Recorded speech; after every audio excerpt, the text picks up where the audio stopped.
Hey guys, it's Aoi again, and welcome back to the Chinese server version of Ensemble Stars. So this is going to be the third part of the tutorial, and it's basically going to be things that I forgot to mention before and talking a little bit about scouting and what goes on between events in this version. So I guess the first thing that I didn't mention before, and that's probably because I don't use it a whole lot in the original version, but there is no equivalent to the Dreamfest mode in this game as of yet. So you know the one where you go in and you can challenge other people and get producer points out of it. There's nothing like that in this version, so basically there is no way to spend LP between events, so I don't know if they're going to add something at some point, but like I said, I don't particularly use it in the main version, but for anyone that does and is wondering, it doesn't exist in this one. So the second thing I want to talk a little bit more about is stories. So if we go into the story tab, and we'll just go to the main story here. Okay. So the little button to the right of the story kind of selector not only shows you who's in the story, but will also show you any CGs that are part of that particular chapter of the story. And if we go to the story itself, so we'll let that load up. Okay, so you'll see there's two buttons in the top corner, a hide button and a skip button. So unlike the JP, you can skip the first time you read the story, so you don't actually have to scroll through everything, you can just skip everything. But also unlike the JP that has that skip button blocking the CGs, you can actually hide it. So you have just the CG there without anything else getting in the way of it. And the hide button actually lasts throughout every scene. So say you wanted to get rid of all the bubbles on this screen, so you just had Subaru in the background, you can hide everything. And I'll skip that, so we're out of the story now. And in this version, instead of producer points, stories get you, I think, 20 dia up to a certain point, and then where I am now, I think I'm ranked 75 or something, every new story gets you 25 dia, which is a little bit better than just getting 200 producer points or whatever the main version gives you. And I think side stories and things like that still just give you producer points, it's just the main stories that give you dia instead. Okay, so the third thing I wanted to talk about is for anyone that's kind of thinking about getting the game or not sure if they want to get the game, if you are a Knights fan, Leo is now in the game, which means the next event is Judgment, and that's going to start on the 14th or 15th of September, depending on your time zone. But because I know he's hanging around here, and he was just added yesterday, I'm going to see if we can find him. There he is. Hi, Leo. So part of the scouting I'll do will probably be in Leo's box, just so I can show you what those gold booklets do. So head back to the main screen. So the third thing I wanted to talk about is between events, they have this little kind of campaign thing that goes on where you can collect, I guess we'll call them tokens or objects. So in the spring they were little cherry blossoms, for the summer they've been these blue seashells. And what you can do with them is exchange them for presents. So the one on the very left, the kind of bouncing box, that's how you get the profile themes and kind of the message box backgrounds and everything for each event. So after the event is over, if you collect 200 seashells, you can buy the theme and the icon kind of border for the event. Oh, where'd you go? There we go. The other ones are jewel boxes. So I think I'm pretty low on blue jewels right now, so you can see there's a limit, so I've used 2 of the red ones already, and then you can get up to 5 of each one. So we'll buy one of the blue ones.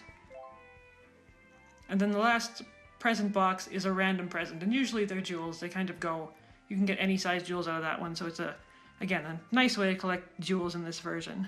So if we go to pick up that box, where are you?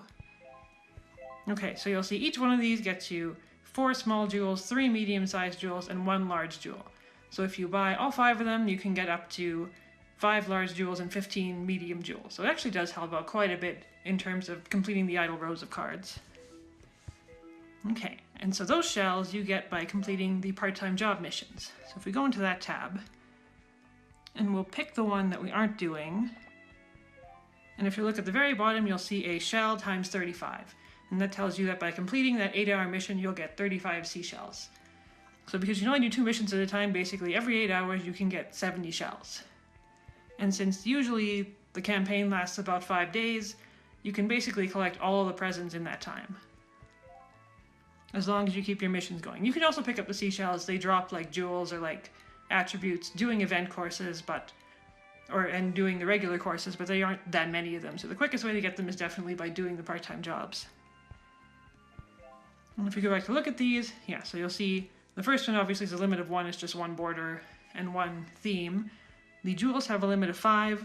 The present box at the end is unlimited, so you can use as many leftover shells as you have until the campaign ends.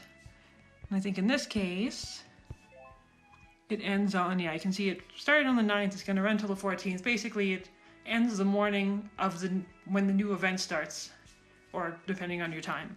So for me, it would end at 9:59 in the morning, and events for me start at 10 o'clock at night. Okay, so the main thing I want to talk about in this video is scouting. So scouting you can get to, instead of going to the map in the main version, you can get to from this screen with the little doors and the cards. So it's the second icon from the right at the bottom, so we'll tap that. Okay, so there's Leo's box, so we'll go into that in a bit. And that's the main scouting box. And sometimes between events what they'll also do is they'll have either attribute-specific scouting or they'll have gear-specific scouting. So they'll have a box where you'll have a higher chance of getting either dance, vocal, or performance cards, or a box where you get a higher chance of getting first year, second year, or third year cards. So I've seen that sometimes. I tried once from the 1 attribute box, and the 4-star I got was of that attribute, so I guess there is quite a higher chance of getting those cards. Okay, so we'll go to this tab first. So this one is the equivalent of producer point scouting. Like I said, they don't use producer points to scout in this version, they're just used to level up cards. But we use the blue booklets that you get from completing part-time jobs. And if we tap on, so the first one is a solo YOLO, so you'll usually get a 1-star or a 2-star from that. The second one is the kind of the 10 scout, and the last one just shows you the cards in the box. And the one thing I don't particularly like about this version is they don't give you the percentages of them. So in the JP they'll tell you, you have a 1.25% chance of getting a 5-star from the main box or whatever. And this one they don't tell you. I'm guessing the percentage of getting a 4-star from doing this is pretty low. I've only had it happen once, and I got Nazuna's starter card, this one. But out of all the times I've scouted, that's the only time I've ever gotten a 4-star from this box. So it's possible, but just like in the main version, I'm guessing the chance of getting one is very, very low. Okay, so we'll tap on the blue books, and now we get to use those attributes I've been talking about. So there's 3 different ones. I think they're fantasy, cool, and active or something. I think the game actually calls them characteristics, and what they allow you to do, or theoretically what they should allow you to do, is if you tap the little magnifying glass, and you tap on, I think Shinobu has a 4-star in there. So we'll go to his 4-star. Oh, there's nothing there right now. But theoretically what it should allow you to do is to use a certain number of each attribute to give you a better chance of getting the cards you want. I've never found it to work that well, but I guess it's there if you want to use it. And the advantage to using it and filling up your meter fully, so you need 1,500 in any combination of numbers, is that you're guaranteed at least 1 3-star in the scout. Now, I'm not sure I like this quite as much as the JP, where if you spend 10,000 producer points, you just get 1 3-star and you're done, because here you have to clear out a bunch of 1 and 2 stars that they give you, but you still get a guaranteed 3-star. So I'm just going to go, since my attributes are pretty even right now, I'll keep them even. So we'll go 500 for each one. Okay. And the other thing you can do with this, and I should have mentioned this before, well, let's just go back to Shinobu's cards. Okay. So the people that got his 3-star, so this one used 100, 600, and 800. So if we click on that, and we go back, you'll see it automatically slots in those numbers. So you don't have to do it manually. If you find the number you want to use, you can click on it and it'll put it in automatically. But I'm going to go back to make it even.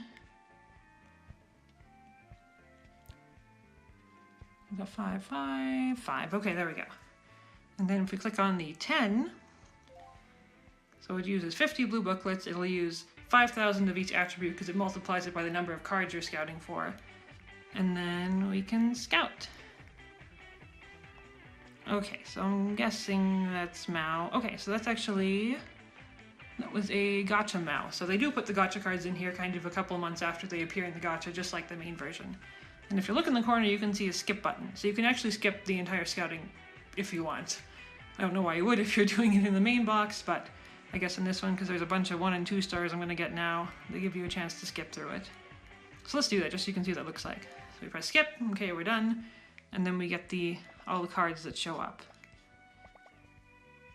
Okay, so that wasn't too exciting. Okay, so apparently you can auto-lock all your cards if you want to by sliding this on and off slider at the bottom. Okay, so we'll say okay, so that's good. So we'll do one more scout, and this time I'm not going to skip through it. I'm going to hope we get something new so I can show you what it does when you do get a new card. And hopefully something a little more exciting happens this time.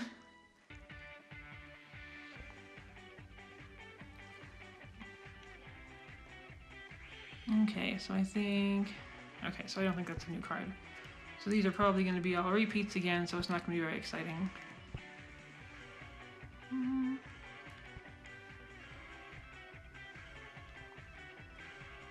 Okay, so we did get 2 3 stars, so that's a little bit better than the guarantee.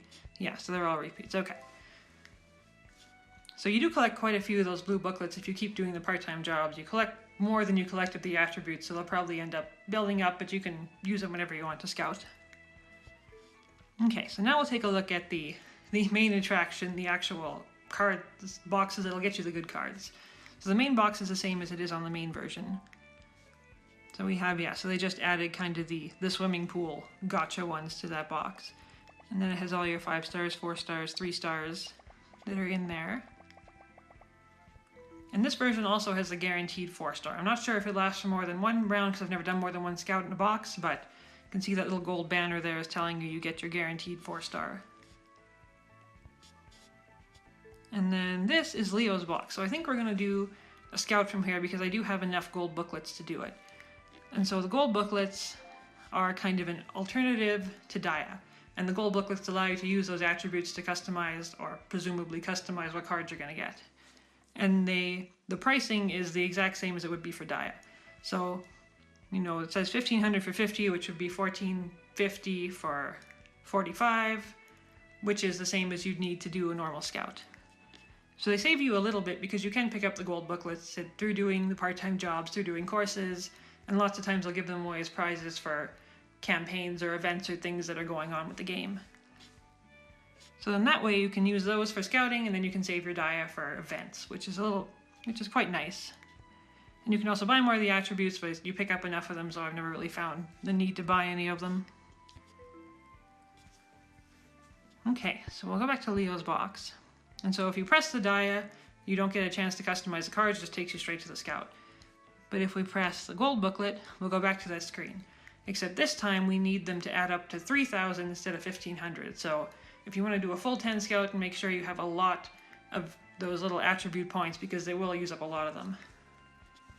Okay, so let's find Leo, who's by himself on this screen at the moment. And I want to go for this one because I think it has his knight's outfit. Okay, so that person did 800, 1,100, and 1,100. If we keep going, you can see that people use completely different numbers, so there's really no good way to use the attributes. It's just kind of, maybe sometime they'll work, but some people got it by not even filling up the whole chart, so. Okay, come on. Okay, so we'll put that one in. We'll hope we'll get something. I did a couple scouts in here yesterday and didn't get any of the new cards, but maybe it'll be luckier tonight. Okay, so we can only do one. Okay, and you can see the +1 Cherry Blossom, which is what I talked about the first night. You can buy Star Jewels, or when you get 100 of them, you can get a free 4-star scout. So I'm trying to get to 100. I think I'm at 84, 85 right now. Okay, so it's a 3-star. And, oh good. Wow, okay, that actually worked. That's never worked for me before. Okay, so you can see if you get a new card, there'll be this little screen that pops up that shows you the outfits you can unlock with that card. So again, just kind of an easier way than going into the Idle Road and taking a look at it for yourself. And I think if we click on the outfit, okay, so it'll show us his little outfit chart, which is one of the other things I was going to mention, so it's actually good it came to this screen. If you go to the wallpaper screen, you can sort them by pressing the white bottom button at the bottom of the screen. And what sorting them does is it puts all the ones you've unlocked at the top of your screen, so you don't need to scroll down to the very bottom to find all the wallpapers you've unlocked. Or all the backgrounds you've unlocked. So if you tap it one more time, there we go. So these are all the ones I have unlocked. And then it'll go into the locked ones once it finishes with those. So again, just little ways to save time And it does the same thing with the outfits. I mean, Leo only has one unlocked right now, but if there were more, it would show all of them at the top of the screen instead of having them chronologically in the order they came out in the game. Okay. So that's good. I'm happy I got that card so I can get some of his outfits, because I don't even have this card in my main version yet. Okay. So I think that's about it. I'm trying to think if there's anything I've missed, and I can't think of anything off the top of my head, but if you have questions or there's something that isn't clear from from my really rambling explanations, please feel free to ask them, and I'll see if I can hopefully answer them and help you guys out a little bit.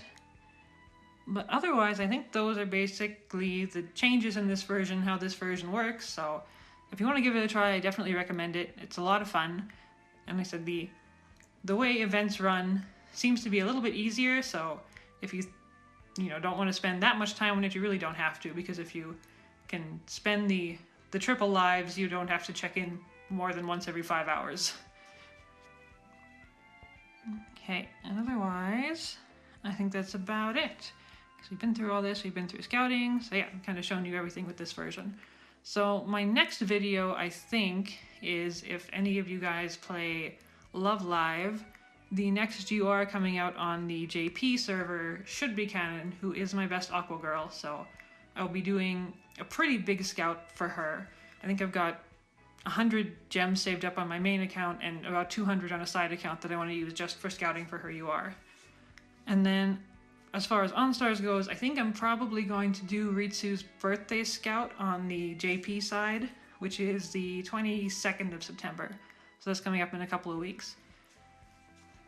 And otherwise, yeah, if you want to come follow me on Twitter, once again, I'll leave my link in the description. And I hope this series was informative and you learned a little bit about this version and whether or not you want to decide to give it a try. And I will see you guys later. Thanks for watching, and bye-bye.